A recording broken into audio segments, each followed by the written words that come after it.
Scaling personalized student outreach with limited resources is tough. At Muhlenberg College, Shane Biglini used Element 451's AI first Ignite tools to generate a 12-month nurture campaign in minutes. I remember sitting in a meeting. We were talking about long-term lead nurture for a graduate program. And I'm like, okay, I'm going to show off here a little bit. So I built out in the meeting, projecting on the screen, a 12-month nurture campaign, one email a month for 12 months. And I let it run in the background and I pulled it up on the screen and showed the emails. And they were like, how did you do that while we were talking about this? I didn't. AI did. Harness the power of AI to communicate with students at scale in a single, streamlined marketing automation platform. Now your team can do more than ever with less time and effort. Visit element451.com to learn more.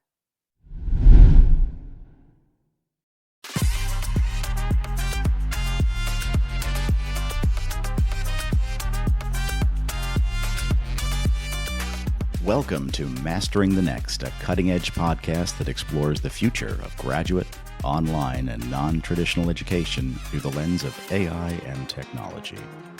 I'm your host, Dr. Ray Lutzky, Vice President of Strategic Partnerships at Element 451. Join me for discussions with some of the thought leaders shaping the future of graduate enrollment management through technology. Mastering the Next is a part of the Enrollify network, a robust collection of podcasts designed to help higher education professionals like you grow. Explore our other shows at enrollify.org or check out some of my personal favorites linked in the show notes below. Enrollify is made possible by Element 451, the next generation AI student engagement platform that helps institutions create meaningful and personalized interactions with students. Learn more at element451.com. The shifting labor dynamics in higher education represent one of the most profound transformations in academia's history, with contingent faculty now making up a whopping 68% of the academic workforce. In a provocative recent article for The Evolution, Bob Ubell, Vice Dean Emeritus at NYU Tandon School of Engineering, explores what he calls the Uberfication of higher education and its implications for the future of teaching and learning. We'll discuss his unique perspective on these systemic changes that have turned traditional faculty employment models upside down. It's so great to have you on the podcast, Bob. It's great to be here. We know each other for quite some time. Yes, we do. From our days at NYU. And I'm delighted that you invited me, and it's good to be here. It's wonderful to have you. And yes, in full disclosure, I am still an adjunct at NYU and another school, and I have many friends who are adjunct faculty, but wow, 68% of the academic workforce. From your perspective as a leader in online learning, how did we get here, and how is this labor model impacting digital education? The answer is money and priorities. With teaching being one of the lowest priorities at the university and money being the highest problem, that's where we are today. The question of money started maybe 70 years ago when states withdrew, continuing and still continuing to withdraw support for state schools. And that model drifted also into other forms of private and public education. Money went into other things. Teaching, since the turn of the century, was never the highest priority at universities. Research became, and still is, the bellwether of higher education. What goes on in the classroom is not what the people who sit around with the presidents and the provosts talk a lot about. They talk a lot about protests. They talk a lot about other troubles at the university, with money being one of the worst. Even with huge endowments, how to get along with less and less to run the institution. That's how we got here. And in your article, you talk a lot about this, and you call it the Uberfication of higher ed. How do you see this shift in contingent labor, where it isn't as big a priority to have teaching faculty who are full-time, how is that changing the academic ecosystem, digital learning, and how's that going over the next decade? Where do you see that headed? With adjunct teaching representing 2/3 of the teaching force at higher education, I don't see a retreat from that. I think money is getting tighter, and online learning is getting bigger. And if you go into online learning as a form of teaching, it's very likely that even greater percentages of adjunct labor participates in teaches online. The biggest universities in online education, the ones that have almost 100% online or almost exclusively teach with adjuncts. They have no full-time teaching.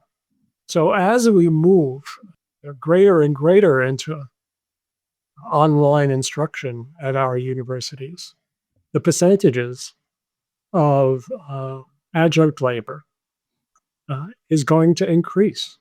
We're not going to see a retreat. We're going to see a greater and greater adjunct labor force. Especially when you consider, as you mentioned, some of those mega institutions that are really online, whether they're private, nonprofit, private for-profit, or even public. I could name a couple. I went to Arizona State University for an online degree, so I know what that experience was like. It was high quality, but it was a lot of different kinds of faculty. So, I mean, to follow the metaphor you just used, we're seeing adjuncts essentially become the shock troops or the frontline troops of this gig economy in academia.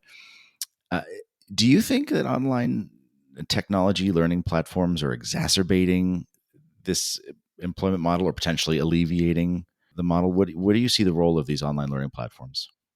Some people are even saying that AI will replace faculty. So this is not something in the far future, but it may be in the near future. Yes, the technology gives universities the option of hiring contingent labor because the world operates now largely with contingent labor. I think it's something like 36% of the labor force in America is now contingent. Independent contractors, Uber drivers, Lyft drivers, and so on are now not employed by the companies that they work for, but they're independent contractors. Just you could say the adjuncts are independent contractors at the universities. So without proper medical insurance, without proper other kinds of benefits that full-time faculty and full-time workers elsewhere receive. And it's a way of de-skilling, de-paying, de-economizing on labor. So I want to go off script for a second here and say that, that is clearly a disadvantage for these adjunct contingent faculty. Some are part of unions and they have those protections, but many are not. And if we look at what you said earlier about universities being in this tight revenue situation and they have to meet the needs of these learners, let me play devil's advocate for a second. What's so wrong with this model from the university's perspective? I imagine that this works out pretty well for some schools in terms of making up revenue and serving larger numbers of students online and engaging folks to work for them in a more cost-effective way than hiring a full-time employee. So what's so wrong with it? The question is, what's your priority? Is it the success of the institution or the success of your students? As universities become more corporatized in many ways, with adjunct labor, contingent labor being part of the corporate mentality, the welfare of the institution becomes a priority, its success over the long haul, its growth, its maintenance, its security. All of those things are the subject of what's going on in high-level discussions at the president's and the provost offices. I don't know whether they're talking a lot about the success of the students in the classroom. Interesting. Just as an example, we said earlier, we both worked together at New York University in the engineering school. I mean, this is a research-intensive school, and there are a lot of research-intensive schools out there that are navigating this tension between maintaining academic quality in the classroom and maintaining large research budgets that are driving innovation, that are keeping them at the leading edge of different fields. And these financial pressures, right, that are driving some of these decisions are kind of causing them to sort of pull this queen size sheet over this king size mattress. How do you see these schools navigating this tension? Is it just sort of like, well, we'll just keep pushing until the system breaks, or we are clearly committed to research as priority number one, therefore teaching will always be this sort of second priority? Elite institutions have a high priority to be at the top of the ranking systems. And so, so much of the rank depends upon money and depends upon visibility. It depends upon the way in which other elite faculty view you, how your reputation is calculated by others. And so if you're a teaching institution, the way in which other elite institutions view you is not as high as if you just got a $15 billion influx of research funds from the NIH. The question of teaching versus research, I think that for elite institutions, there's no question about it. Your rank and the amount of money you earn and the amount of research documentation you can provide, your ranking in the research papers that your school generates, all of that leads to greater and greater visibility as a high-ranking institution. The thing that goes unsaid in all of this is who gets to enroll in your school, and it's usually people who are at the top of the economic level. New research shows that people who are enrolled at elite institutions come from, I think, more than 50%, maybe 60%, come from the first ranks of economic levels, whereas maybe 5 or 10% at the lowest rank. It's a money business. Enrolling students from the highest rank, your long-term endowments are going to be secured because the parents and then you as a student who will earn the most because you come from a high-ranking, high economic level family and you go to a high-ranking school, the cycle is completed with money being the cycle that generates. Struggling to make sense of endless research? At the AI Engage Summit, you'll get a hands-on tutorial and meet Notebook LM, Google's AI assistant that transforms complex information like academic papers and lecture videos into content that will engage your target audience. The event is free and virtual. Register now at enrollify.org/engage.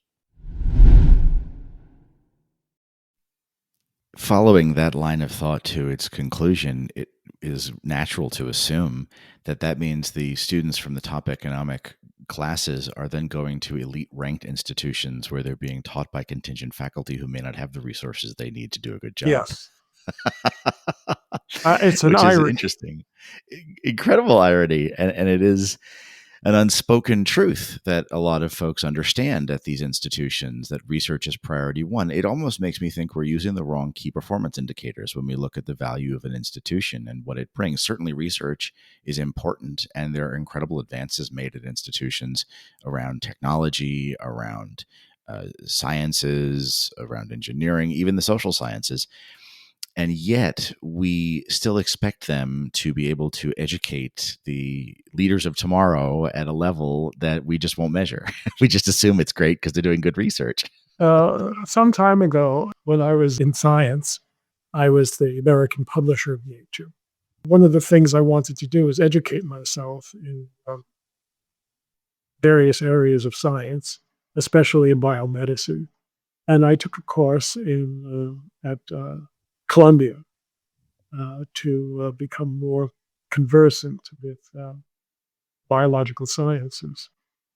And I was in a classroom with maybe 160 students.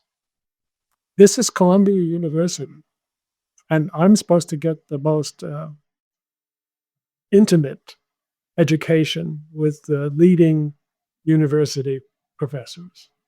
In fact, every week a new professor went on the stage and delivered his thing or her thing.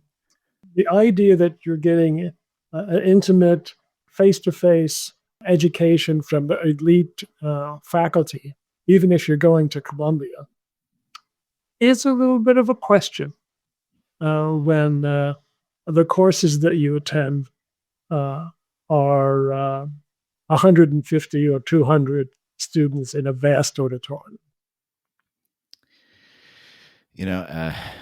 Going back to your article on the point you just made, you quote Phil Hill, who is a recent guest on this podcast. He's great. Really He's one of my heroes.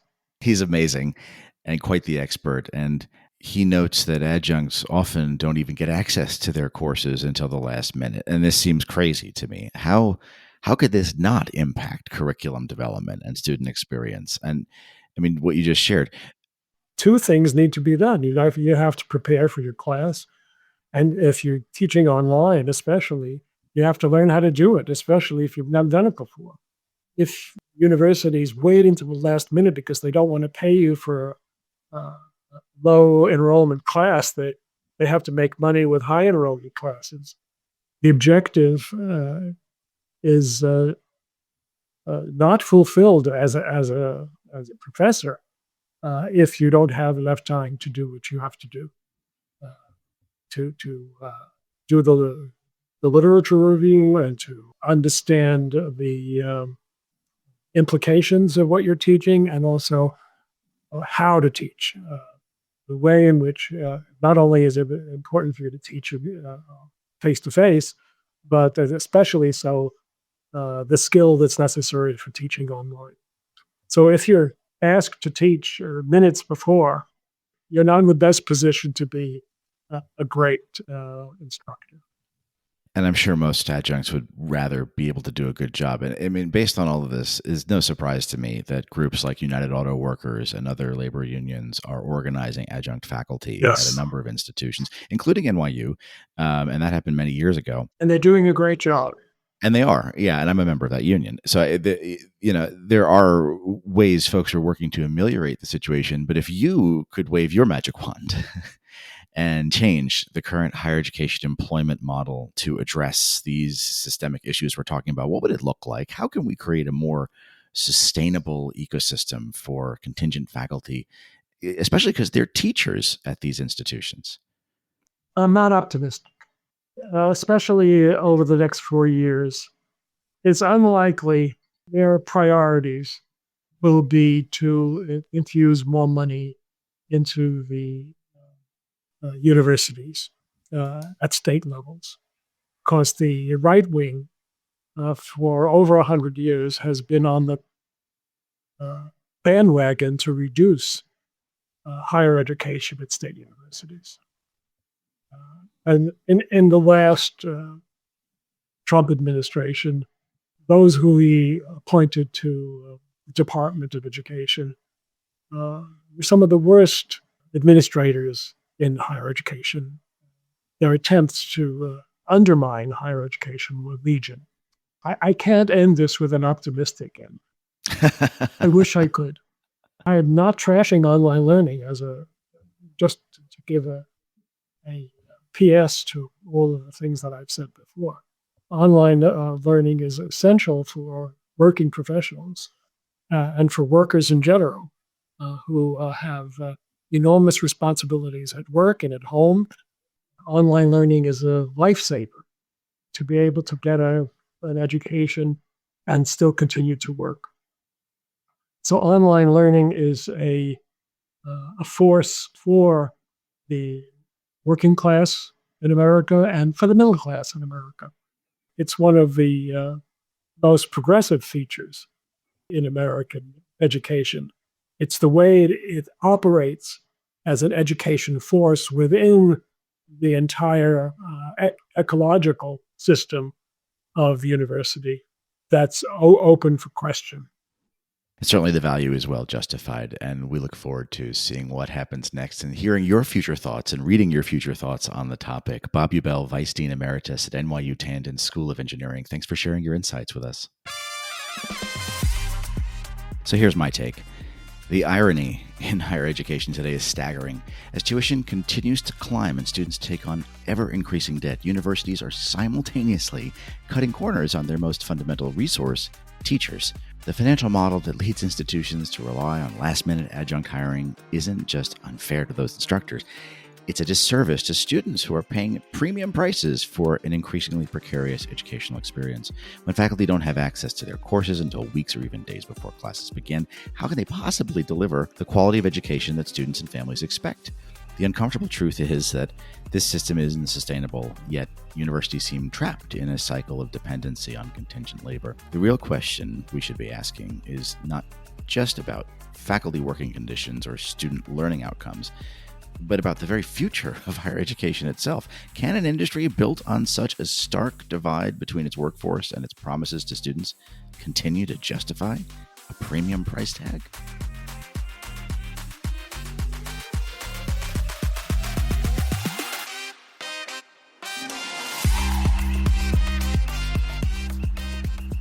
The Mastering the Next podcast is a part of the Enrollify podcast network. If you like this podcast, chances are you'll like other Enrollify shows too. Our podcast network is growing by the month, and we've got a plethora of marketing, enrollment, and higher ed technology shows that are jam-packed with stories, ideas, and frameworks all designed to empower you to be a better higher ed professional. Our shows help higher ed marketers and admissions professionals find their next big idea and feature a selection of the industry's best as your hosts.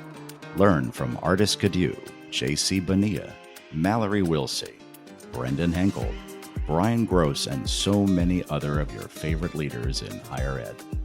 Enrollify is made possible by Element 451, the next generation AI student engagement platform helping institutions create meaningful and personalized interactions with students.